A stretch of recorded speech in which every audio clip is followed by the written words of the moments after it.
습니다. 사랑합니다. 축복합니다. 사랑합니다. 축복합니다. 우리 소풍을 위해 귀한 날씨를 허락해 주시고 좋은 또 은혜를 베풀어 주시고 함께 하심을 하나님께 감사의 영광의 박수 한번 올리도록 하겠습니다.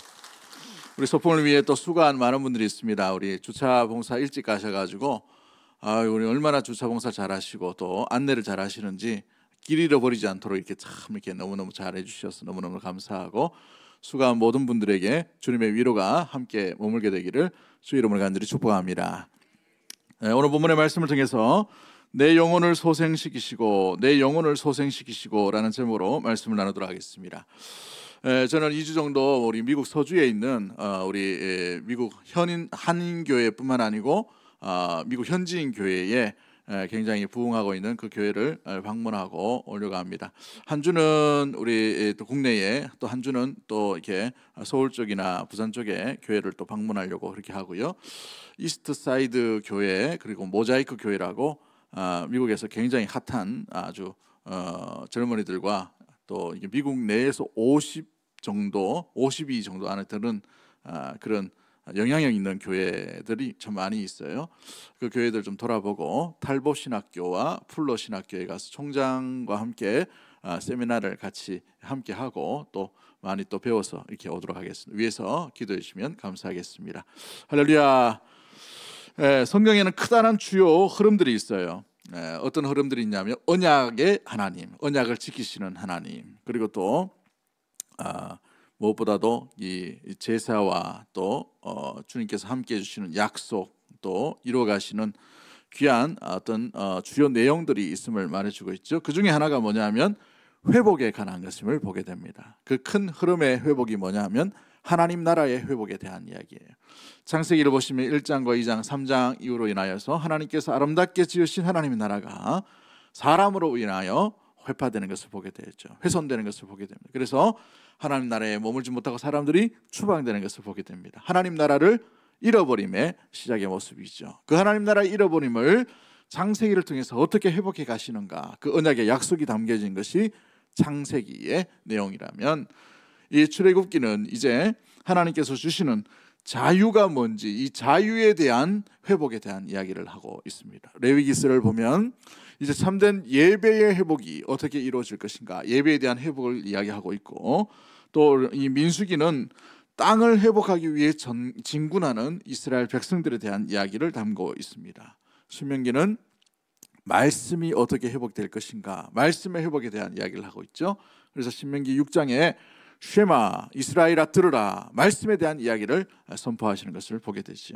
여호수아는 하나님께서 약속하신 땅에 대한 땅의 회복, 가나안 땅의 회복에 대한 이야기를 하고 있다면, 이 역사서, 이 수많은 역사서들은 그 땅에서 얼마나 이 하나님의 사람들이, 하나님의 백성들이 이 회복되지 못한 삶으로, 회복을 실패한 삶으로 살아가는가라는 것을 보여주고 있고, 선지서의 수많은 내용들을 보면 왜 이스라엘이 가나안 땅, 이 약속의 땅, 그 땅에서 회복된 삶을 살지 못했는가, 그 실패의 원인이 무엇인지를 상세하게 기록하고 있죠. 호세아서부터면 여호와께 나아가지 못하고 여호와를 잃어버리고 여호와를 찾지 못한, 또 다른 서신서에 보면 여호와께 향하는 지식을 잃어버렸다라고 말하고 있는 것을 보게 됩니다. 그런 의미에서 보면 이 시편은 회복의 노래에 대한 이야기를 하고 있어요. 회복의 노래, 회복을 어떻게 노래하는가, 회복에 대한 마음을 담고 소원을 담고 간절함을 담아서 회복되기를 원합니다. 회복시켜 주심을 감사합니다. 회복의 하나님을 찾고 간구하고 구하고 있는 내용이 시편의 내용 가운데 있음을 말해주고 있죠. 그 회복에 대한 이야기를 오늘 시편 23편 3절 말씀에 우리에게 들려주는 교훈이 무엇입니까? 내 영혼을 소생시키시고 자기 이름을 위하여 어떤 길로요? 의의 길로 인도해 주시는 놀라운 은혜의 하나님을 말씀해 주고 있지요.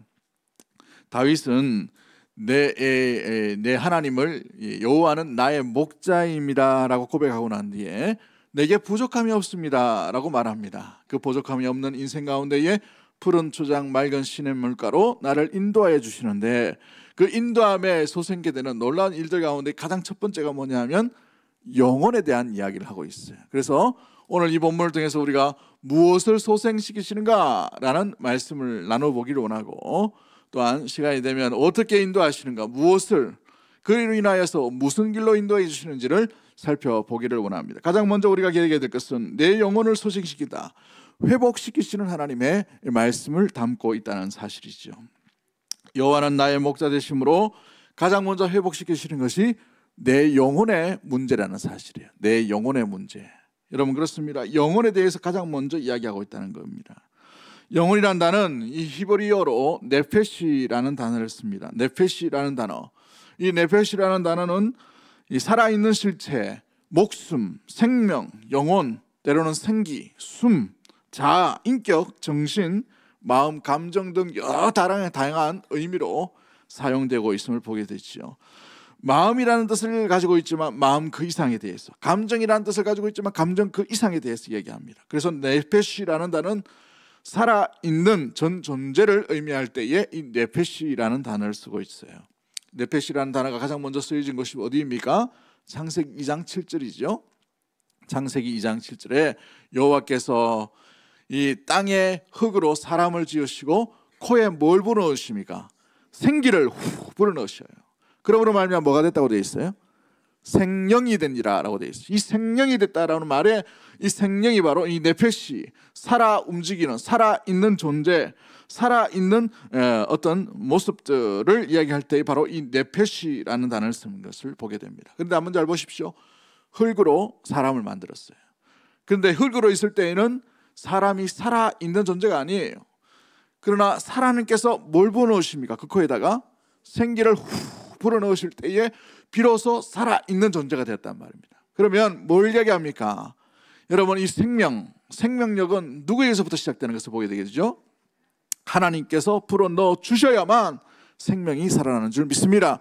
생명 있는 삶을 살아가는 것이죠. 마찬가지로 우리의 인생도 믿음의 삶을 살아갈 때에 우리 스스로 우리의 실력으로 살아가는 것이 아니라 우리의 심령에 성령의 놀라운 은혜가 함께 있지 않으면 살아 움직일 수가 없다는 거예요. 생명력을 잃어버린다는 사실이에요. 무엇보다도 우리 가운데에 소생케 되는 놀라운 은혜가 바로 주의 성령께서 우리 가운데 임하실 때에 비로소 우리는 주의 길, 사명의 길, 생명의 길, 십자가의 길로 온전히 걸어가게 되는 줄 믿습니다. 그 가운데 우리에게 영혼을 소생시켜 주신다라고 말하고 있어요. 여러분 이 소생시킨다라는 말은 무엇입니까? 슈브라는 단어를 쓰는데 되돌리다는 뜻을 가지고 있어요. 되찾다, 회복시키다, 새롭게 하시다, 일으켜 세우시다라는 말입니다. 원래 말하면 원상태로 되돌린다라는 것을 의미해 주고 있어요. 원상태로 되돌린다. 거의 죽어가던 상태에서 다시 살아남을 의미할 때에 바로 이 슈브라는 단어를 쓴다는 말이죠. 여러분 응급실에 가면 가장 먼저 위급한 환자를 뭘 합니까? 살려놓고 보려고 뭘 해요? 심폐소생술을 하죠. 심폐소생술. 여러분 이 심폐소생술을 하는 걸 한번 들어보신 적 있습니까? 본 적 있나요? 드라마에서 보면 그냥 의사가 손을 딱 대고 예쁘게 그냥 퉁퉁퉁 이렇게 하죠. 실제로 보시면 의사가 환자 몸 위로 올라탑니다. 타고 난 뒤에 온 힘을 다해서 압박을 줘요. 퍽퍽한 소리 납니다. 그러면 어떤 이 갈비뼈가 약한 사람은 갈비뼈 부러지는 정도로 세게 해요. 왜냐하면 심장이 가장 먼저 생명을 살리는데 가장 핵심적이기 때문에 심장부터 살려놔야 돼요. 뼈가 부러지든지 말든지 심장부터 살려놔야 된단 말이에요. 심장을 뛰게 해야 된단 말이에요. 심장 뛰게 하려면 어떻게 해야 됩니까? 강한 압박을 줘야 되는 거죠. 생명이 살아나는 것. 이것을 얘기할 때 소생케 하다라는 단어를 쓰고 있다는 겁니다. 죽어가는 사람을 다시 살린다라는 의미가 바로 이 슈브라는 단어고 소생케 하다라는 의미를 가지고 있다는 것입니다. 여호와는 생명력을 되살리시는 놀라운 은혜의 하나님인 줄 믿습니다. 죽어가던 심령과 죽어가는 자들과 죽어가는 교회와 죽어가는 가정을 다시 되살리고 살리시는 놀라운 은혜의 하나님이 바로 우리가 믿는 신실하신 나의 목자이신 하나님인 줄 믿습니다. 그렇죠. 여러분 양들을 잘 보시면 습관이 있어요. 양들이 편안할 때 누워있게 됩니다. 그런데 잘 누워있으면 좋은데 이스라엘 지형을 보시면 푸른 풀밭으로 되어 있기 때문에 땅의 지형이 어떤지를 잘 몰라요. 평평한데 이렇게 누워있으면 일어나기도 쉽죠. 그냥 일어나면 됩니다. 그런데 이 구릉지거나 움푹 패여 있는 곳에 풀은 있기 때문에 그 속에서 누워있다가 갑자기 뒤집어 버려져요. 누워버린단 말이죠. 근데 참 놀라운 것은 다리가 짧기 때문에 누워있는 양들은 자기 스스로 쉽게 일어날 수가 없어요. 구렁진 곳이 있고 움푹 있는 운동이 있기 때문에. 그래서 쉽게 자기 몸을 힘을 줘서 스스로 일어날 수 없는 동물이 양이라는 것이죠. 양의 털이 얼마나 북실합니까? 그 털 때문에도 일어날 수도 없고, 또 양은 이 몸통이 비대하기 때문에 다리가 짧아요. 그렇기 때문에 이 몸통, 이 무게 때문에 스스로 그 구렁진 곳에 들어가면 일어날 수가 없도록 되어 있단 말이죠. 이 소도 마찬가지, 이 대세김질하는 동물은 마찬가지, 몸통이 굉장히 큽니다. 이 소가 보면은 이 한참 잘 먹을 때 굉장히 많이 먹죠. 먹는데 이 속에서 이 섬유질을 먹다 보니 속에 가스가 차요. 가스가 차면 배가 한 2배로 이렇게 부풀어 오르버립니다. 그러면 소가 갑자기 벌러덩 누워버려요. 근데 누운 소는 다시 스스로 일어날 수가 없어요. 자기가 그냥 이렇게 누워있는 것이 아니고 벌러덩 이 발을 하늘로 향해 이렇게 누워있단 말이죠. 그러면 어떻게 해야 되냐면 수의사가 가서 배에다가 조그마한 바늘로 팍 찔러요. 그러면 그 사이로 이 구멍으로 가스가 쑥 나가서 배가 갑자기 쑥 줄어듭니다. 그러면 벌떡 일어나요. 뉴스에서 한번 본 적이 있는데, 아무튼 이와 같이 소나 양이나 자기 스스로 이렇게 하늘 벌리고 누워 있으면은 스스로 일어날 수 없게 되어 있어요. 그래서 목자가 필요한 거예요. 목자가 곁에서 양의 이 평소와 다른 소리가 들릴 때에 곧장 달려가서 목자가 옆에서 양의 다리를 탁 뒤집어 버리면 양이 이렇게 힘을 얻음으로 말미암아 다시 정상적으로 설 수 있도록 하는 것이죠. 다윗은 양의 이 모든 이 누워있는 이 상황들을 잘 알고 있었어요. 소생케 하다, 그 부분을 여기에 접목해서 내 영혼이 고통 가운데, 절망 가운데, 스스로 일어날 수 없는 그 아픔 가운데에, 소망이 끊어지는 그 상황 가운데에 누워 있을 수밖에 없고 내 스스로 일어날 수 없는 그 상황 가운데에 누가 나를 일으키셨는가? 내 영혼을 소생시키신 분이 나의 목자이신 하나님이시다 라고 신앙의 고백을 하고 있다는 사실이죠. 여러분, 다윗을 한번 보십시오. 사울의 고통스러운 추격 앞에 수많은 세월을 보내었던 사람이에요. 쫓겨다녔습니다. 쫓겨다니는 인생이 얼마나 가슴 아픈 불안하죠. 여유가 없어요. 마음 가운데 조마조마합니다. 여러분, 범죄자들이 경찰이 혹시나 자기 잡으려고 얼마나 불안해합니까? 한참 도망하다가 경찰이 잡히면 뭐라고 얘기해요? 속 시원하다고 얘기하죠. 더 이상 안 도망가도 된다고. 근데 다윗은 죄도 짓지 않은 사람이에요. 자기의 장인이고 사랑받아야 될 그 대상과 나의 왕인 사울에 의해서 수십 년간 고통 가운데 쫓겨다니며 생명의 위급함 가운데 나오는 것을 보게 됩니다. 여러분, 그런데 한번 보십시오. 잡혀야 정상인 사람이에요. 잡혀야. 그 상황과 그 구조와 땅덩어리를 보면 굉장히 작은 비좁은 이 땅이에요. 유대 땅 해봐야 뭐 거기서 거기입니다. 그러니까 갈 데가 뻔해요. 구렁진 곳이나 동굴이나 이런데. 그러면 들어가서 찾으면 돼요. 그런데 뻔하게 보여지고 뻔하게 찾을 수 있는 것임에도 불구하고 다윗이 한 번도 사울에게 붙잡히거나 사로잡힘을 당하지 않았다는 거예요. 누가 일으키신 겁니까? 누가 인도하신 거예요? 하나님이 하셨다고 해석할 수밖에 없는 것이죠. 블레셋에 자기의 몸을 기댑니다. 무시무시한 적 앞에 숨게 되었어요. 두려워 떨므로 말미암아서 이 자기의 수염에 침을 질질 흘리는 미친 채를 했어야 돼요. 두렵기 때문에 그런 것이죠. 그런데 한번 잘 보십시오. 고대 사회에 자기의 적군의 나라의 유력한 장군이에요. 용맹한 장군이에요. 어제 이 블레셋과 싸워서 전적 가운데 승리했던 장군을 만났어요. 그럼 어떻게 해야 될까요? 바로 암살해야 상황에 맞아요. 누울 수밖에 없고 실패할 수밖에 없고 죽을 수밖에 없는 그 상황 가운데 들어갔지만 그의 머리털 하나 상하지 않았다는 것입니다. 그의 실력으로 된 것이 아니에요. 그의 재치로 된 것이 아닙니다. 하나님께서 그를 소생케 해주시고 살려주시고 인도하여 주시고 지켜주심 때문인 줄 믿습니다. 그것 아니고는 해석이 될 수 없는 것이죠. 여러분, 가장 참담한 일이 무엇이었어요? 그의 인생 가운데 자기 아들에게 쫓김을 당하는 것을 보게 됩니다. 여러분, 사울이라는 사람은 자기의 장인이에요. 그래도 괜찮아요. 자기는 아직 초라한 목동 신분에 있는 사람이었어요. 블레셋에 갈 때에도 마찬가지입니다. 유명한 장군이었지만 그러나 블레셋은 적군이기 때문에 쫓기는 것은 당연하리라 생각됐어요. 그런데 자기 몸으로 낳았던 아들 압살롬, 그렇게 칭찬하고 잘생기고 자랑할 만한 그 아들에게 쫓김을 당하여서 자기의 겉옷을 찢어버리고 흰옷을 입고 난 뒤에 죄를 뒤집어쓰고 죽음의 형편 가운데 나갈 수밖에 없었던 것이 다윗이었어요. 얼마나 창피합니까? 명예가 완전히 바닥에 떨어져 버린, 자기의 삶이 살아있는 것이 아닌 완전히 죽은 것과 같은 그런 형편이, 언제 죽을지 몰라서 밤에 급하게 도망해야 됐던 그런 상황이 바로 다윗의 상황이었어요. 자기의 후궁을 백주 대낮에 자기의 아들이 강제로 급탈하는 일까지 일어나는 이 엄청난 부끄러움과 창피를 당했던 것이 다윗의 상황이에요. 사회적으로 보면, 현상적으로 보면 더 이상 왕으로서, 더 이상 사람으로서, 더 이상 아버지로서는 생존할 수도 없고 일어날 수도 없고 나아갈 수도 없는 그런 상황이어서, 그러나 다시 살리시는 분이 누구셨어요? 하나님 아버지인 줄 믿습니다. 목자이신 우리 주님이셨다는 사실이에요. 다윗이 결코 다시 자기 자신의 실수, 어떤 실력, 자기 자신의 그런 어떤 능력으로 인하여 살아난 것이 아니라 오직 하나님께서 그를 살려주심 때문에 온전히 새롭게 소생케 되는 놀라운 일들이 일어나게 된 줄 믿습니다. 여러분, 다니엘을 한번 잘 보십시오. 모험하는 자들이 함정을 팠어요. 모험하는 자들이 죽음의 상황입니다. 이제 사자굴까지 들어가게 되는 놀라운 일들이, 엄청난 일들이 기다리고 있죠.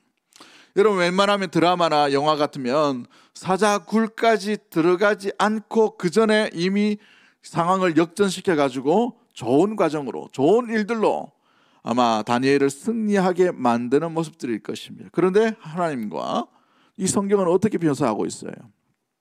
사자굴 속으로 집어넣으시죠. 그것도 굶주린 사자입니다. 굶주린 사자는 먹이를 던지면 바로 이 입으로 집어먹죠. 이게 삼킨단 말이죠. 뜯어먹게 되어 있습니다. 공격하게 되어 있어요. 그런데 그 사자굴, 많은 사람들은 끝이라고 생각해요. 이제 더 이상 희망이 없구나. 왕의 명령이 아직 실행되지 않을 때까지는 소망이 있고 기댈 것이 있고 희망이 있다고 생각되지만, 사자굴 속에 집어넣었을 때에는 모든 것이 다 끝났다라고 생각될 수 있어요. 우리의 한계와 우리의 시선이 바로 거기에 있다는 것이죠. 우리의 끝은 거기에 있다고 생각합니다. 그러나 하나님의 끝은 우리의 끝이라고 생각되는 그곳에서 다시 새롭게 하는 놀라운 일들을 일으키시는 놀라운 은혜의 하나님인 줄 믿습니다. 그 하나님이 바로 우리의 하나님이라는 사실이에요. 우리는 끝이라고 생각할 수 있지만 그 끝의 현상 가운데, 그 끝의 그 시점 가운데, 그 장소 가운데, 그 시간 가운데 새로운 일을 소생케 하시고 새롭게 만드시고 새롭게 일으키실 충분한 능력이 있는 분이 우리가 믿는 신실하신 하나님인 줄 믿습니다. 그 하나님이 우리가 믿는 하나님이라는 사실인 거예요. 바울과 실라가 빌립보 감옥에 들어갔어요. 뭐 하다가 들어갔습니까? 복음을 전하다가 들어갔어요. 복음을 전하다 가면 참 억울하죠. 자기 것, 자기 일 하다가 들어가면 그래도 자기 잘못이기 때문에 나가는데, 복음, 하나님의 선하신 일을 하다가 들어가게 되었어요. 참담한 일이고 인생이 끝났다라고 생각할 수 있습니다. 많은 사람들이 이 감옥과 같은 현실 가운데 만날 때, 아, 이제 더 이상 희망이 없구나, 더 이상 일어나지 못하겠구나, 더 이상 내가 끝이구나 라는 그런 절망 끝에 서 있는 경험들을 참 많이 하게 되죠. 바울과 실라 역시도 감옥에 들어갔습니다. 그런데 한번 잘 보십시오.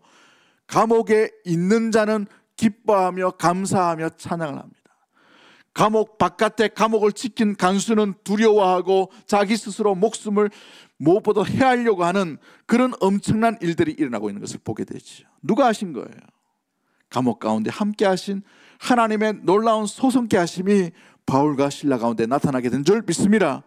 우리의 상황도 마찬가지죠. 우리의 상황이 감옥과 같은 상황들, 절망으로 인하여 소망을 기대할 수 없는 끝이라고 생각되는 그 가운데 있다 하더라도, 사랑하는 성도 여러분, 우리 하나님은 그 끝을 새롭게 시작하실 수 있는 충분한 능력이 소생케 하시는 우리 하나님께 있는 줄 믿습니다.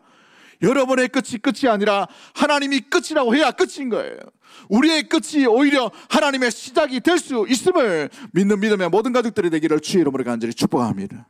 우리의 건강의 끝, 우리의 내면의 마음의 끝, 우리의 생각의 끝, 우리의 시간, 우리의 자녀의 끝이 새롭게 하나님께서 만들어 가시고 세우시는 놀라운 새로운 일을 행하시는 놀라운 은혜의 하나님의 시작점이 될 수 있다는 사실을 잊지 않는 우리 믿음의 모든 가족들이 되기를 주의 이름으로 간절히 축복합니다.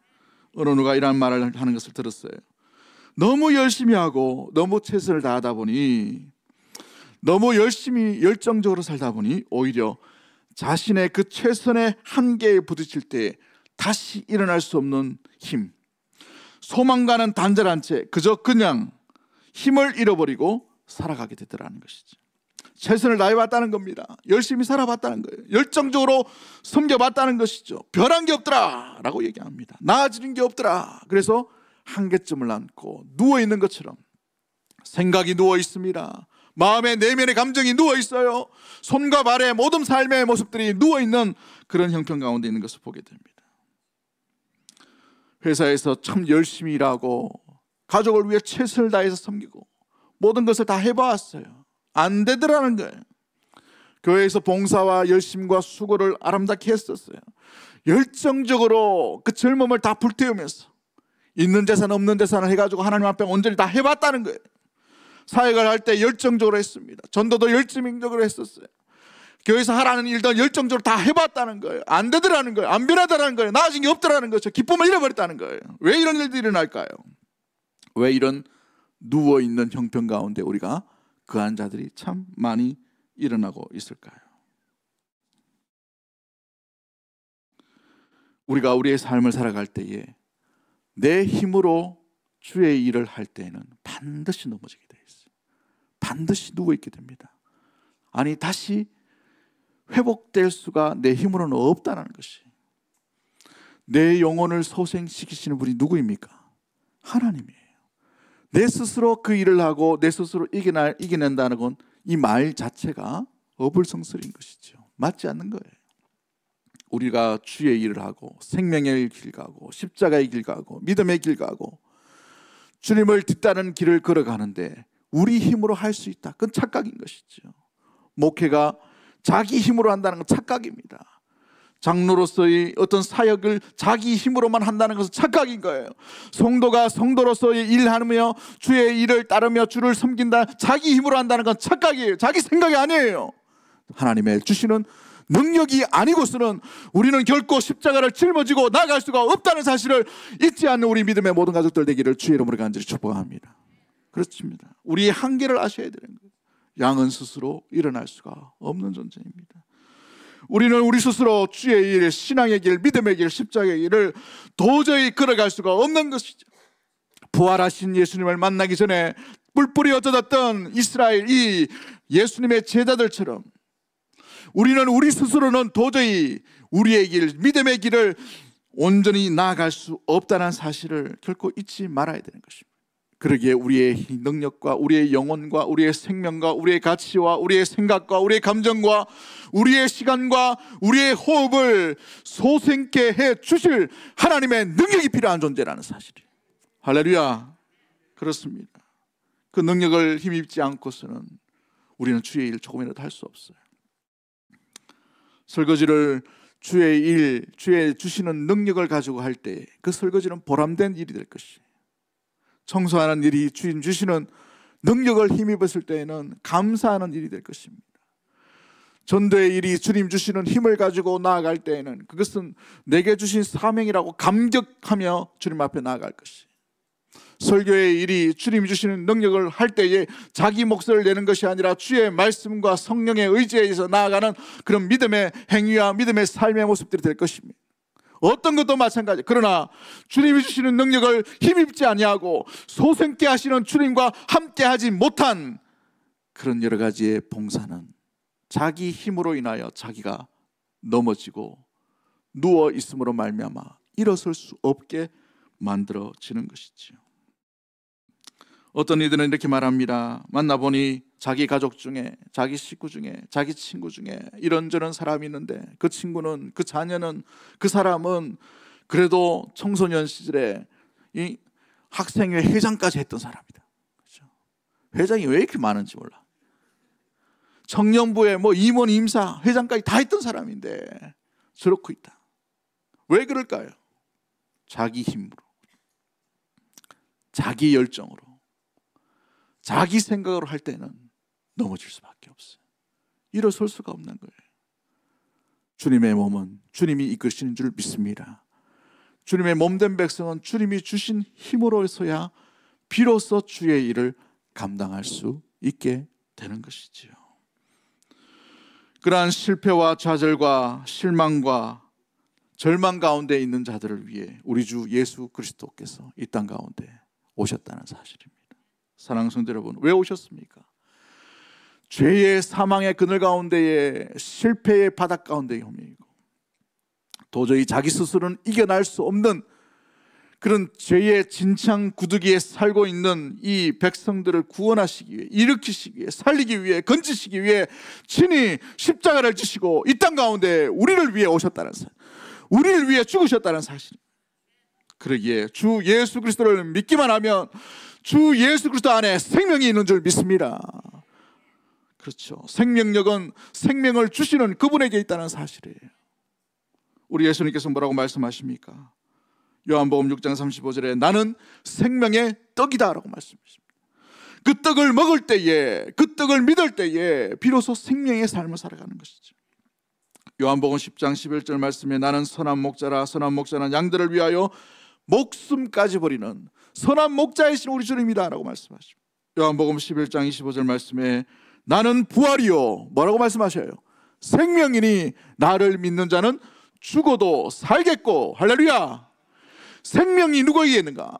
예수 그리스도께 있다는 것이죠. 이 땅 가운데 살아가는 믿음의 모든 성도 여러분, 여러분 마음과 심령과 가치관과 내면의 감정과 여러분의 손과 발과 여러분의 내일과 여러분의 자녀가, 여러분의 모든 가치관들, 그 앞길이 누워있는 것처럼 더 이상 이겨낼 수 없고 한계점에 부딪혀 있다 하더라도 예수 그리스도를 그 자리에 모실 수 있는 우리 믿음의 모든 가족들 되기를 주 이름으로 간절히 축복합니다. 예수 안에 생명이 있는 것이, 예수 안에 소망이 있는 것입니다. 예수님 안에 다시 살아날 놀라운 능력과 힘이 그곳에 있는 줄 믿습니다. 그러기에 우리가 새로운 피조물로 온전히 나아가는 것이지, 그 주님 앞으로 나아가야 되는 것입니다. 우리가 일어나야 되고 살아나야 될 곳이 어디입니까?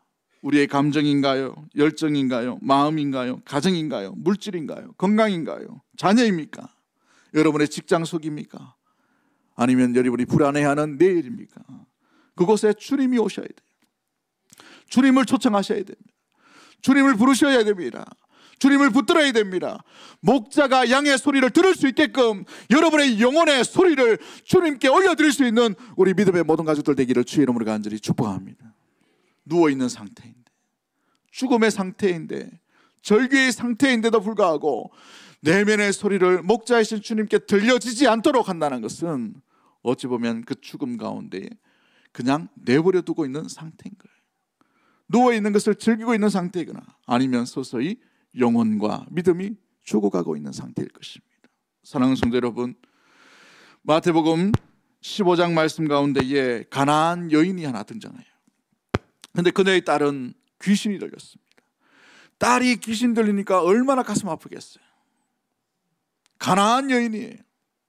그런데 예수님께서 지나가신다는 소리를 듣고 예수님 앞에 소리를 지릅니다. 나사렛 예수여, 나를 불쌍히 여겨달라고. 내 딸이 귀신 들렸나이다 라고 말합니다. 그럴 때 예수님께서 뭐라고 말씀하십니까? 참 인격적이시고 사랑이 많으신 우리 예수님께서 사랑하는 딸아, 내가 고쳐줄게 이렇게 하시면 참 좋은데 오늘날 치르면 언어 폭력을 하십니다. 혐오의 발언을 하셔요. 어떤 혐오의 발언을 하십니까? 개에 비유하면서 부스러기, 무엇보다도 자녀의 떡을 개들에게 던짐이 마땅치 않다라고 얘기합니다. 그 여인을 뭐라고 비유합니까? 개라고 비유하죠. 개라고. 오늘날 누가 옆 지나가는데 여러분 보고 개다 하면 어떻게 돼요? 개는 사랑하지만 그죠? 인격 모독이잖아요. 그 인격 모독을 듣고 이 여인이 인격 모독에 대한 것을 생각하지 않아요. 자기의 딸을 사랑하고 고쳐주심이 누구에게 있는지를 정확하게 알므로 말미암아 더 많이, 더 간절한 목소리로 주님 앞에 이야기하지요. 개들도 주인의 상에서 떨어지는 부스러기를 먹습니다. 나는 개입니다. 개보다 못한 존재입니다. 그러나 주인이신 주님, 주님이 내게 긍휼을 베풀어 주시면, 은혜를 베풀어 주시면, 내게 살 길을 열어주시면 내 딸이 살아날 줄 믿습니다. 이 고백이라는 거예요. 할렐루야. 그럴 때 우리 예수님께서 뭐라고 말씀하십니까? 딸아, 내 믿음이 크도다라고 말씀합니다. 그리고 이 사랑하는 가나안 여인의 딸을 고쳐주시는 것을 보게 되죠. 여러분, 예수님 이름으로 일어날 수 있게 되기를 주 이름으로 간절히 축복합니다. 여러분의 감정이 예수님의 이름으로 살아나게 되기를 주 이름으로 간절히 축복합니다. 여러분의 생각과 가치관이 누워있는 그 자리에서 다시 일어나게 되기를 주 이름으로 간절히 축복합니다. 여러분의 신앙과 믿음의 삶이 그 열정을 놓쳐버린 누워있는 자리에서 다시 예수님의 이름으로 일어날 수 있게 되기를 주 이름으로 간절히 축복합니다. 양은 목자를 철저하게 믿어요. 목자는 양 곁에 항상 있는 것을 보게 되죠. 그러므로 양은 절대 혼자일 수가 없게 되는 것입니다. 우리 목자이신, 선한 목자이신 우리 주님께서 세상 끝날까지 믿음의 양들을 온전히 지키시고 함께 하시는 줄 믿습니다. 그 함께 하시는 주님 앞에 여러분이 실패하고 좌절하고 소망을 잃어버려서 더 이상 내 힘으로 일어날 수 없는 내 믿음, 내 생각과 내 감정과 내 과거의 아픔과 내 손과 발 그 가운데에 있어 주님 앞에 요청하십시오. 주여 나를 불쌍히 여기소서. 주여 나를 긍휼히 여기소서. 주여 나를 도와주옵소서. 주여 살려주시옵소서. 믿음의 선한 목자이신 우리 주님께서 그 소리를 들으시고 내 영혼을, 내 생명을, 내 시간을, 내 감정을, 우리의 가정을, 우리의 엉그러져 있는 그 마음 내면을 소생케 하실 충분한 능력이 선한 목자이신 우리 주님께 있는 줄 믿습니다. 그 힘을 얻고 주님 앞에 나아갈 수 있게 되기를 주 이름으로 간절히 축복합니다. 시시행 가사 중에 이런 가사가 있어요. 주의 보좌로 나아갈 때에 어떻게 나가야 할까? 나를 구원한 주의 십자가 그것을 믿으며 가네. 자격 없는 내 힘이 아닌 오직 예수님의 보혈로, 자격 없는 내 능력과 내 경험과 내 실력이 아니라 오직 예수님의 존귀한 그 보혈로, 십자가의 보혈, 완전하시고 완벽하신 그 사랑, 그 사랑을 힘입어서 내가 나아갑니다. 그 사랑을 힘입어서 내가 봉사합니다. 그 사랑을 힘입어서 내가 절망스러운 그 자리로 다시 한번 나아갑니다. 일어납니다. 소망합니다. 봉사합니다. 열정을 가지겠습니다. 힘입어 예배 드리겠습니다. 할렐루야. 내 힘과 내 실력이 아니 예수 그리스도의 그 보혈의 힘, 주님의 능력을 힘입고 여러분의 무너져 있고 누워있는 그 자리에서 일어날 수 있게 되기를 주의 이름으로 간절히 축복합니다. 첫 번째 하니까 시간이 다 가버렸네. 2개, 3개가 남았는데 3시간을 해야 될 것 같아요. 예, 미국 갔다 와서 2번째, 3번째 하도록 그렇게 하도록 하죠.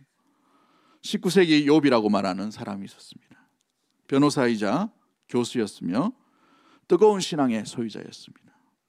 그의 이름은 스파포드라는 사람이었습니다. 그런데 그에게 큰 시험이 연달아 덮치게 되었어요. 1871년도에 그는 전 재산을 투자해서 시카고에다가 좋은 별장을, 아름다운 별장을 짓게 되었습니다. 짓고 난 뒤에 시카고에 엄청난 대화재가 일어나게 되었어요. 이때 무디 목사님의 교회도 불타버렸습니다. 그래서 전 시카고가 화재로 휩싸임으로 말미암아서 이 스파포드라는 이 분의 저택도 다 불타버렸어요. 평생의 재산을 다 투자했는데 너무 상심한 아내와 4딸들을 바라보면서 좀 위로해줘야 되겠다라는 생각을 가지고 유럽 여행을 보내주려고 합니다. 같이 가려고 하는 가족여행을 떠나게 된 것이죠. 공교롭게도 자신은 이 변호사이기 때문에 그 변호사 일을 좀 처리하고 가야 되기 때문에 다음 배로 이렇게 가겠노라고 이야기하고 먼저 보냅니다. 아내와 4딸만 여행하게 되는 것이죠. 1873년도 11월 15일 아내와 4딸은 프랑스 소속 여객선을 타고 뉴욕항을 출발하게 됩니다. 그런데 일주일 뒤에 영국에 다 다다랐을 그때에 22일 새벽 안개로 인하여 영국 국적인 철선 로션호에 정면으로 부딪히게 됩니다. 철선에 부딪히니까 이것이 완전히 무너져서 30분 만에 대서양 바닥으로 침몰하는 일들이 일어나게 되었습니다. 이 사고로 말미암아 222명이 희생되게 되었습니다. 그 중에 스파포드 이 변호사의 4딸도 포함되게 되었습니다. 겨우 구조된 아내가 정신을 잃어버린 거예요. 그로 인하여서 이 아내만 살아났다는 소식을 듣고 이 스파포드라는 분도 급하게 이제 가게 됩니다. 아내를 만나기 위해 영국으로 항해하는데 선장이 이 바다를 바라보면서 이곳이 며칠 전에 배가 침몰한 그 해역입니다. 그 해역을 지나가고 있습니다 라는 이야기를 듣는 것이죠. 이 눈물과 고통, 절규, 아픔, 분노, 이 복잡한 생각으로 인하여서 밤새 울부짖는, 그로 인하여서 그는 자기의 손실로 내려갑니다. 하나님 앞에 기도합니다. 왜 내게 이런 일들이 났나. 원망도 해보고 눈물도 지어보고 고통 가운데 절규하는 그때에 하나의 말씀이 떠오르게 된 것이지요. 여호와는 나의 목자시니 내게 부족함이 없으리로다. 그가 나를 푸른 풀밭에 누이시며 쉴만한 물가로 인도하시는도다. 내 영혼을 소생시키시고 의의 길로, 자기 이름을 위하여 의의 길로 인도하시는도다. 내가 사망의 음침한 골짜기로 다닐지라도 해를 두려워하지 않을 것은 주께서 나와 함께 하심이라. 이 말씀이 그를 완전히 사로잡게 됩니다. 슬픔과 고통과 절규의 눈물이 평안과 위로와 또 격려의 주님의 세미한 음성으로 변화되게 됩니다. 마음 가운데 분한했던 마음들이 마음 가운데 강력한 평안과 평강으로 마음 가운데 자리 잡게 되었죠.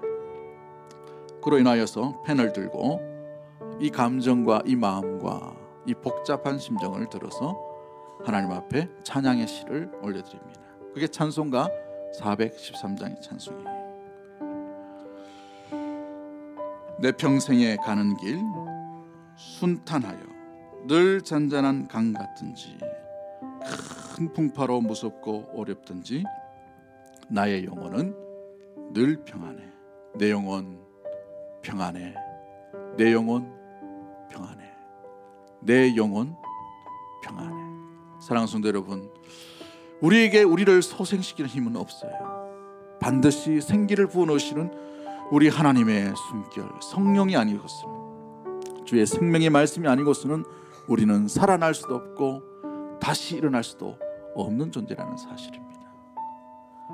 우리의 무너진 환경, 우울한 환경, 거친 세상의 이 실패를, 그 좌절로 인하여 사람에 대한 실망, 또 그것이 주는 기분과 그 마음들에 속지 않게 되기를 주의 이름으로 원합니다. 끝이 아닙니다. 내 힘을 의지할 때 끝이지만 주님의 목자 되심을 기억하고 주님을 요청하고 간구할 때에 우리는 다시 일어날 충분한 가능성이 주께 있으므로 충분하게 되어가는 줄 믿습니다. 살아날 수 있어요. 다시 일어날 수 있습니다. 다시 뛸 수 있습니다. 다시 소생케 할 수 있습니다. 다시 일어날 수 있다는 사실을 기억하고 그분께, 그 주님께, 그 하나님께 의지하는 우리 믿음의 모든 성도들이 되기를 주의 이름으로 간절히 축복합니다. 우리 찬양합니다. 여호와 나의 목자, 여호와 나의 목자, 내게 부족 없네. 푸른 소장 위에 나의 몸 누이시네. 선한 목자, 오 나의 목자여, 생수가 넘치는 곳 나는 내 영혼 소생하며, 내 영혼, 우리 가슴에 손을 얹고 고백합시다. 우리의 내면을 소생시키시는 주님 앞에 의의 길 인도하니, 의의 길 인도하니, 골짜기 들여먹네. 선한 목자, 오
목자의 인도함을 받아야 우리의 영혼과 우리의 심령과 우리의 생각과 우리의 마음과 우리의 가정과 우리의 내일과 우리의 절망스럽게 누워있는 그 자리에서 다시 일어나고 소생케 될 줄 믿습니다. 우리의 실패했던 자리, 머물렀던 그 자리에 목자이신 주님을 초청할 수 있게 되기를 원합니다. 주여, 나를 긍휼히 여겨주시옵소서. 불쌍히 여겨주시옵소서. 우리의 잃어버린 열정들이 다시 일어나기를 원합니다.